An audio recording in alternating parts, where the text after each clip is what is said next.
Most people understand things better visually, and your business is likely using video for marketing, for testimonials, for demonstrations, or in one form or the other. But my question now is, how well are you doing it? That's what we would discuss in the Tech Your Business podcast today with Mark Wonderlin. We're just talking about people, most of us who are doing video winging it. I talked about myself always forgetting to look in the camera. So, welcome to the show, Mark. Absolutely. Thanks so much for having me. Yeah. So, what for businesses doing video? What mistakes do you usually see them make? Well, when it comes to video, one of the biggest mistakes that I see, it's going to be pretty obvious, which is really they just don't have video in general. I do this test sometimes when I'm talking with clients or when I'm creating educational content, which is just go ahead and do a broad based keyword search in Google for your industry.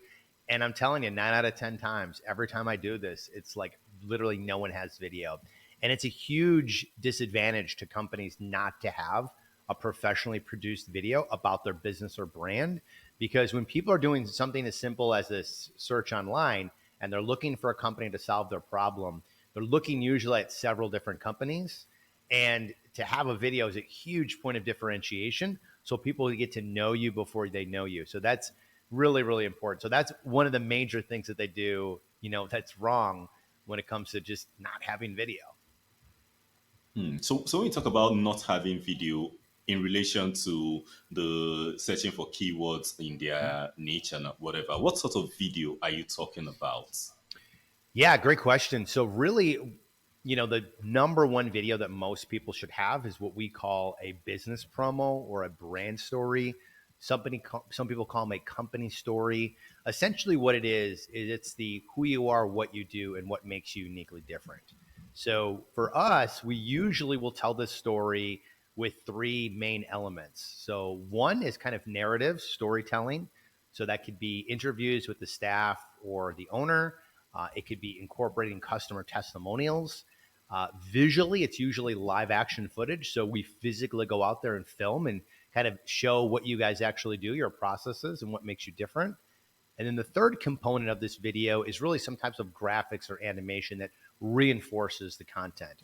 So it's really a story about who you are, what you do, told by the business and customers, visually illustrating what you do with graphics and live action footage. Now, the caveat to that is that I say it's a story about you, kind of in quotes, because it's technically not about you. It's really about your customer's journey. It's how you're solving that problem that they have and what their life looks like when they get to work with you. So we're telling that story through the story of what the customer's life will look like and how you'll be helping solve their problem in the form of a product or a service. So that's the business promo or brand story. Yeah, Yeah. absolutely. Okay. And this is what I usually would call like your flagship video. It's typically the heaviest lift. It takes the most time, effort, and energy to create. But most customers will have this video for 5+ years. So when people do that search on Google and they come to your homepage, this is the first thing they see. They see this video above the fold and it tells them everything that they need to know so they don't have to go through pages of copy and content to figure out what value you provide to them and what their life is going to look like. We've done this type of video for, virtually all of our clients. And one client in particular which was one of my first customers at the time, maybe 13 years ago, they still use this business promo video. It was the Austin Shoe Company, Austin Shoe Hospital, and they're a small local company here in Austin. Created this brand story video. They got a 64% increase in call volume just from posting this on one citation site, and it exploded not only their business, but we've done 20 plus videos for them over the years, and it's been really, really powerful. So needless to say, they got an ROI on it exponentially. Yeah. Okay. So Yeah. apart from this business promo or the brand story, what other videos are important? I know it's mentioned this is the video that does most of the heavy lifting and the video that every business needs to have. But what other type of videos do they need to have? Yeah, absolutely. Another really great type of video to have, particularly if you're a B2B, is going to be a high quality customer story video or a case study video. So what people make the biggest mistake of creating a video that just is like about a customer's experience, and it's like, oh, they were great, it was wonderful, everything worked out great, right? So those are okay, but really what you want to do is you want to frame the story and structure it so it's a more transformational change, right? So what was the problem that this person originally had? How did the company solve it? What was some hesitancy to actually making the purchase?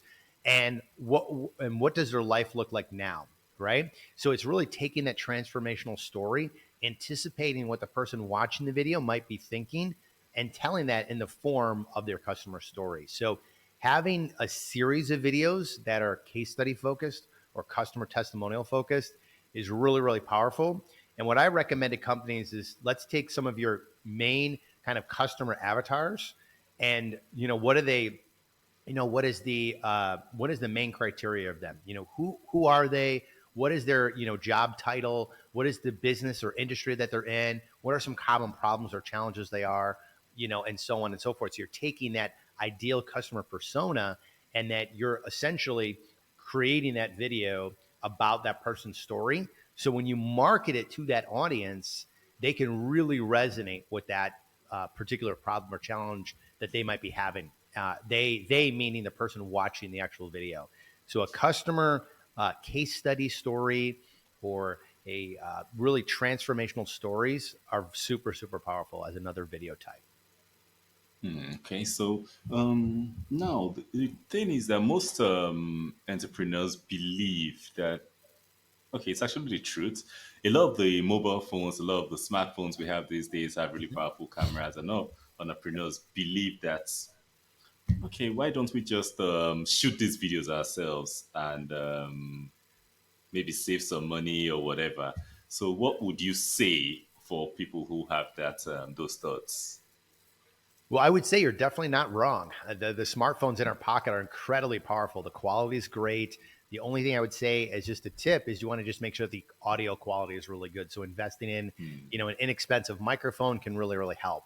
A lot of it also depends on the type of video you're creating and the type of business you are and the type of brand you have, right? So let's take, for instance, the customer testimonial video, right? So if you're a B2C company and you're selling products, consumer goods, those actually are really good just to have people do it themselves, opposed to having a company that's going through a big huge story, right? So having that and doing volume is really good just with people's phones or doing it with your phone in general. Now, what I often say is it also depends on the type of marketing that you're doing and your overall brand, right? So if you're marketing, let's say on social media, those are really good to use your phone because it gives it a more native look or native feel. So people are used to seeing other people's cell phone videos. So it looks like it's not an ad. It just looks like any other video online. And so typically when people see that, they don't realize that it's an ad and they'll click on it. Uh, or they'll just look at it like it's more authentic or genuine.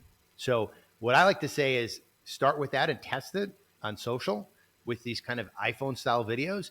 And then once they click on the ad and they go to your page or your brand, at that point, they're entering into your kind of company ecosphere, right? So there is where you want to have the more professional, polished videos that are consistent with your branding, your logo, your fonts, your web design, your product itself, your service itself. So, because people, when they enter your brand, they're equating the quality of the experience they get from the visual experience and the communicative experience, they're equating that with what they're going to get for the product or service. That's why you see these high-end designer sites. They have beautifully, designed photography, amazing layouts because it has a high perceived value. So you want to do the same thing. So on the front end with social media, because it performs better, being in more iPhone style, test that. But then when they click on that ad, they go to your website that has a great brand experience and has great high quality video. So they equate that quality of the video with the quality of the product or service. Okay, so now you advise that with the video testimonials, they can do that themselves, do that with their iPhones or whatever, since it's like you said, it performs better. at the front Hmm. end.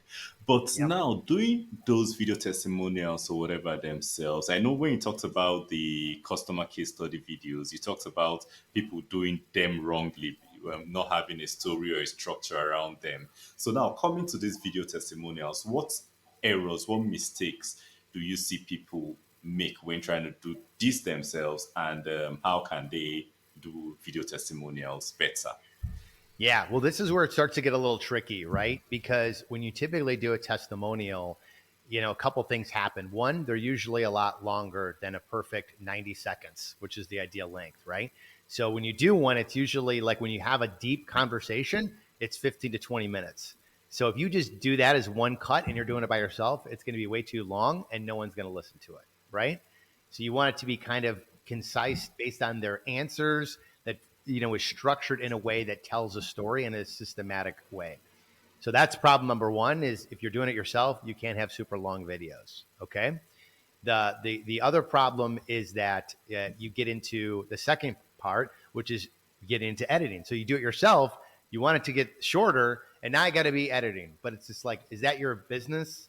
Is that what you want to focus your time and energy and effort on? Is going through and trying to be an editor? So what I like to say is, if you're going to do it yourself, you don't want to get into editing, you don't want it to be too long, then you got to basically get into a very concise one question, one video, right? So you want to ask someone in a very concise way, tell me the challenge you had, how the company was able to solve it, and what does your life look like? That is the most simplistic question to answer. And you could even give them an example, which was like, before I started working with Jim, I was struggling. I couldn't get this stuff completed on time. It was costing me a ton of money with my previous vendor, and we weren't getting the performance we wanted. Then I discovered him, and it was life changing, because he was able to, get it done at, significantly less the cost. And now we've had a 34% increase in overall lead volume. So that's basically your video right there. That's the most concise, easy way to say it. The problem is you're probably going to have your customers say that a couple times because they're not going to say it perfectly succinctly. Yeah. But that would be my recommendation. If you're going to do it yourself, that's the way to do it. Okay. So now there are some business owners who want, okay, not really want to, who have been inspired to do video because they've seen it work for other people. Yep. They know it's going to work for their business too because a lot of people consume video these days. But the one problem they have is that probably they are uncomfortable on video or they are camera shy. So what advice would you give to people like this? Yeah, absolutely. I give them the same advice that my producer and myself typically say whenever we're interviewing people. It's like we're going to have a deep, 20 to 25-minute conversation that's going to be very relaxed. It's going to that conversation is going to come down to a 2-minute video of the best, sound bites, and the time you're going to actually be on camera is about 6 seconds. you know, because when you add in all the visuals and the graphics and things like that, there's a very sliver amount of time they're actually on camera.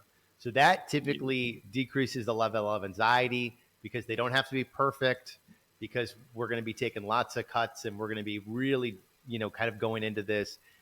It's a casual conversation, so you don't have to worry about wording things. When it's all said and done, you're only going to be shown on camera, on screen for a couple seconds, so it's nothing to really stress or worry about, how you look or how you're sounding, because you know uh, when it's all said and done, it turns out really good and you look professional and proud of the video that you can show people and talk to people about your business.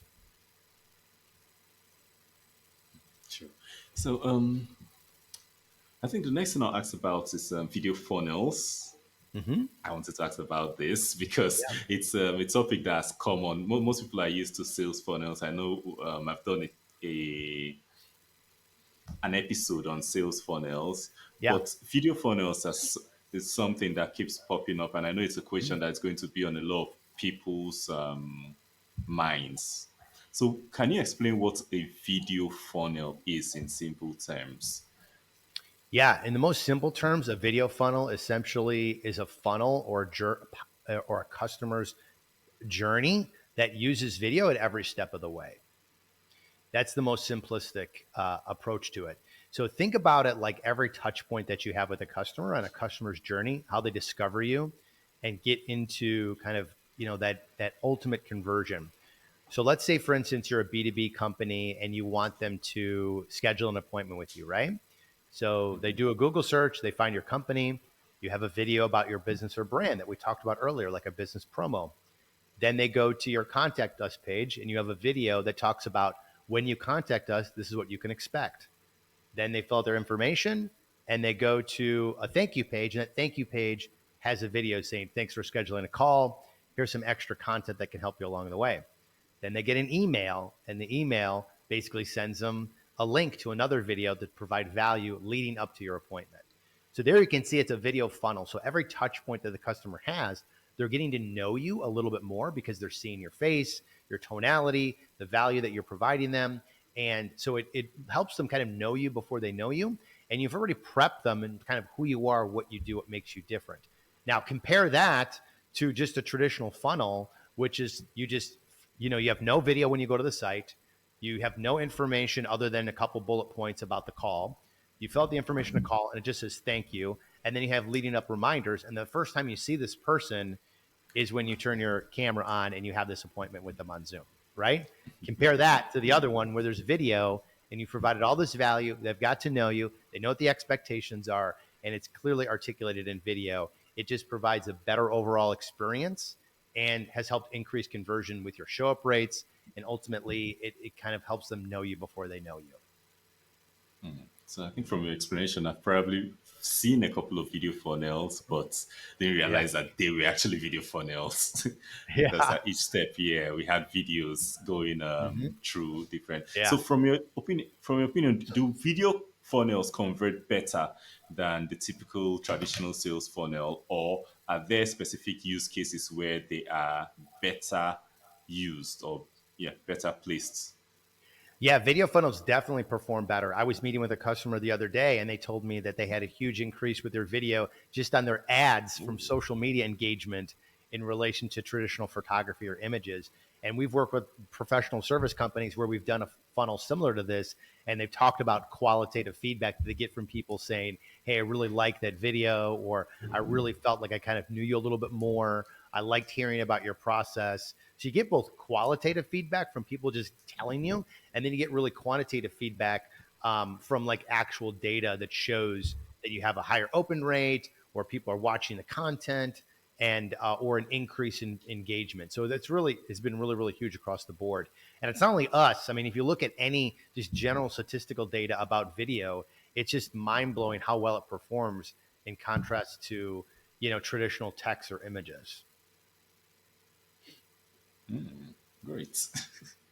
Yeah. That's great. So for creating, when you're creating a video funnel, probably you're creating a video funnel for a business or maybe consulting with a business, creating a video funnel. What's your approach? What components, what things would you like to be in that video funnel, or what things would you want to be in that video funnel to make sure it's as close to perfect as possible? Yeah, absolutely. So what we do is we kind of take a holistic review of like what you're doing for marketing and what you're doing for sales. What does that process and system look like? And where can we put in video that would help increase the speed of trust and ultimately help you increase conversion? So not only can it be used in a video funnel, but you can also use it in a similar sales funnel, right? So two typically different approaches, right? So the first one we talked about is more of a marketing funnel, right? So you're trying to get people from an ad, a lead, a referral, whatever your top of the funnel traffic sources, to get them into that conversion. And the example I used was converting to like a call, right? Or a demo, or whatever the Yeah. case would be. Then when you get into that, then you enter into the sales system, right? And the sales system, again, you can use video content.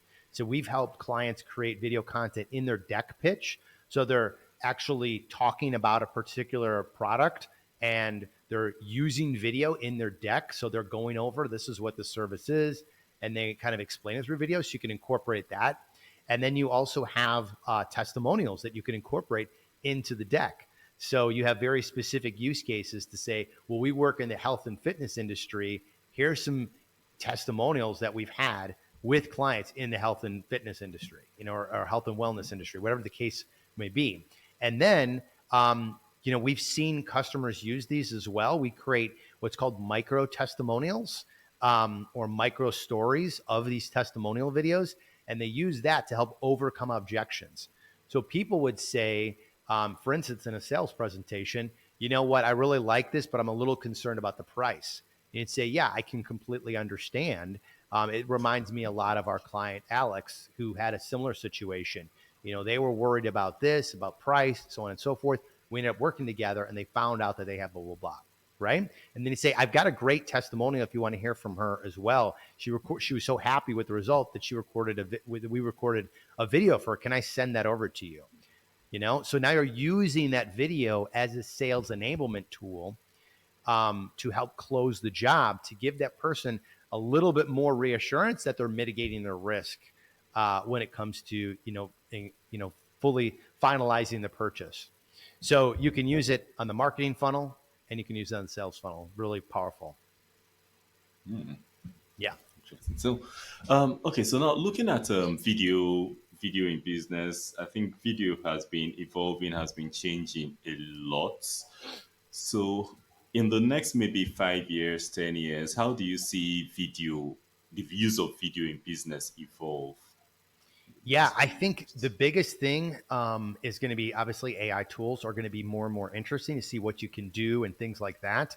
I think usually when that happens, you're just going to see more kind of cheesier videos rather than these authentic stories. But I think the tools will kind of make things easier to build and kind of create more content faster. So that's going to be really fascinating to see. But I think at the end of the day, the whole point of video, at least the type that we create, is more about, making a human connection. So you're taking someone from what is potentially a cold lead to somewhat of a warmer lead, for them getting to know you and the people that are associated with the business, the passion, the pride, and the excitement they have for the type of work that they do, and making that one-on-one human connection. That's really what we focus on. And that's really difficult to, at least for now, to do with AI, because we go to their business, right? And we have to film their location, film their processes, film the narration of that person, where it's not completely fabricated, in any way. So that, I think, is going to be really interesting, in the next 5 to 10 years, to see how AI will help kind of support that overall narrative storytelling that we really enjoy doing with clients.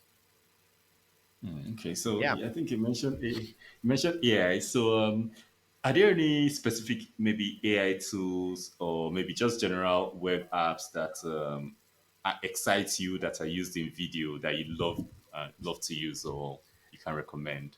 Yeah, there's a couple that we've messed with a little bit that we really like. So one of them is voiceovers, right? So the AI voiceovers are getting progressively better and better.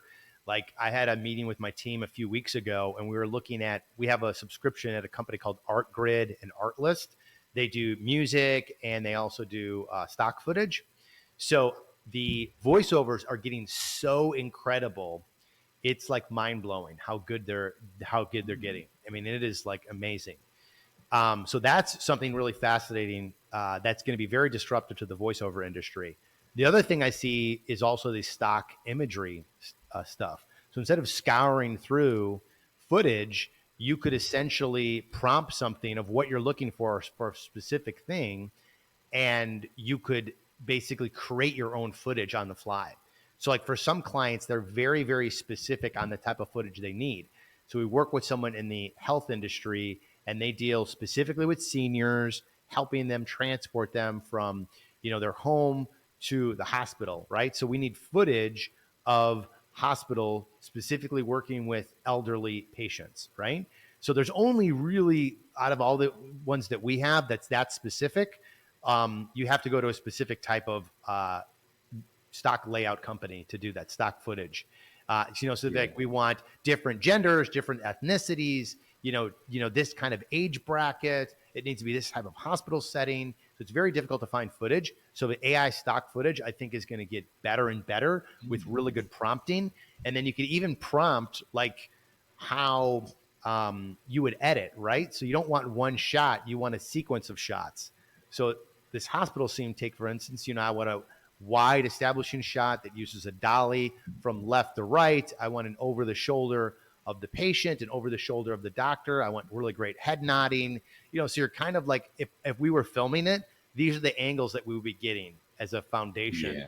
of stuff. So you'd have a sequence of shots rather than just one solid angle that's like 8 seconds. So I think that will get more and more interesting. Stock, voiceover or AI voiceovers and AI stock footage is going to get really, really fascinating. I think that's one thing a lot of people Yeah. look for: the stock Yeah. images, stock videos, Hmm. voiceovers, and all that. Yeah. And I know we played around with AI a lot, and especially the part where it's able to actually clone your voice, and it's Yeah. amazing actually. Yeah. With Descript's another one that's really crazy with like voice cloning. There is a process that you have to go through training the voice. Yeah, So you have to have it, so, which is good because you don't want like, all these like fakes out there. But it's really fascinating to do that. Like it would be perfect if it could just take an interview, a 20-minute interview, and do it. But there's just going to be too many, deep fakes that start to get out there with that because there's yeah, take a guy like Joe Rogan, right? So like he's got hours and hours of doing um, of talking. So you don't content. want someone to just Yeah. fabricate things that he says. So yeah,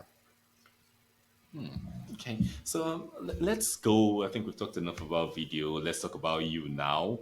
So, yeah. can you just tell us about your journey, how you got started, and how you got into video? Yeah, absolutely. So I actually started, over 12 years ago, and I was originally working in like the marketing department for a sporting goods manufacturer, and they basically did football helmets for the NFL and tons of D1 college teams and all the way to pee wee levels. So football helmets, face guards. They did softball, stuff for the USA team, and just did a lot of really cool, sporting goods equipment. As a small team in the marketing department, I learned everything from like video, photography, website, SEO, print advertising, packaging, a lot of the stuff you could still see in Dick's Sporting Goods that I did, a long time ago. But through Yeah. that journey, I, really enjoyed video. I got a lot of encouragement from some other people and my CMO at the time to kind of pursue that. At the time, it was really interesting because it was right around the time of DSLR filmmaking came out, but there really wasn't anyone creating business videos other than the networks, the broadcast companies, the local firms that would just go in there, whip and pan, and get in and get out, and say, here's your website video. So it really was like a huge opportunity to really craft narrative storytelling that's more cinematic in nature. But I understood the marketing side and the goals that the company had, so essentially created this kind of stylized business video for local companies. And through that, I've had the opportunity to open a training company where I trained aspiring filmmakers on this style of video. I've gone to six different countries in Asia. I've been to several parts in South America. I've been to Richard Branson's island filming, and had a lot of really good experiences there. And now I have an amazing team with producers, cinematographers, editing team, as Austin's highest rated video company. So now I don't do any of the filming or the editing, and I focus solely on kind of the marketing side of things for the company. I think that's always the Yeah. progression. You start doing everything and then focus on what you Yes. enjoy. Right. Yeah. So it's gone from like being the one man band and doing like all these things to now having like a team, and I'm very focused on what I do. Like I met with my staff this morning at our weekly meeting just kind of to touch base on where projects are, allocating things and stuff like that. So I'll do a little bit of management, but my producer handles the day-to-day, shoots and editing and Yeah. revisions and all that stuff. Yeah. So, Amazing. yeah. Yeah. So, well, for listeners who want to continue this conversation, maybe they want to learn more about you. They want to. Yeah. You talked about training, a training company Yeah. for aspiring producers. Yes, so they want to maybe learn more about that, or they want to produce a video with Mosaic Media. That's your company. What's the best way they can get to you? Yeah, absolutely. Best way is just go to our website, mosaicmediafilms.com. And if you're a business and you're kind of thinking about video, but you don't know where to start, we have some great free educational resources from guides, videos, quizzes, and other downloadable content. That's just mosaicmediafilms.com/resources. And you can get a whole bunch of free, downloadable stuff there to kind of start your journey in seeing if video is right for your business. Yeah. Amazing. Yeah. So, for any listener who has listened to this, do you have any final words of wisdom? Maybe something I didn't touch, but would be valuable to them? Yeah, I mean, I think we touched on a lot of stuff. I would go back to almost that original question, which is what is the biggest mistake you're doing? And just to distill it down is like number one, have video because it's a huge point of differentiation. And number two, when you're telling video, you want to do it in a professional way so it elevates your brand. And number three, make sure when you're creating videos, it's all about the customer. Okay. So make sure you have video, make sure you do that video professionally, and make sure it's all about the customer. So, Yes. Yeah. very good 100%. You got it. advice. All right. So, thank you for listening. Did you get any value from this episode? If you did, please share it with anyone who you know it would help, who has issues with videos, who wants to learn more about video, who is doing video but maybe not doing it well enough. And if you want to be the first person to know when we post helpful content like this for your business, don't forget to follow, like, and subscribe wherever you can see me and see Mark on.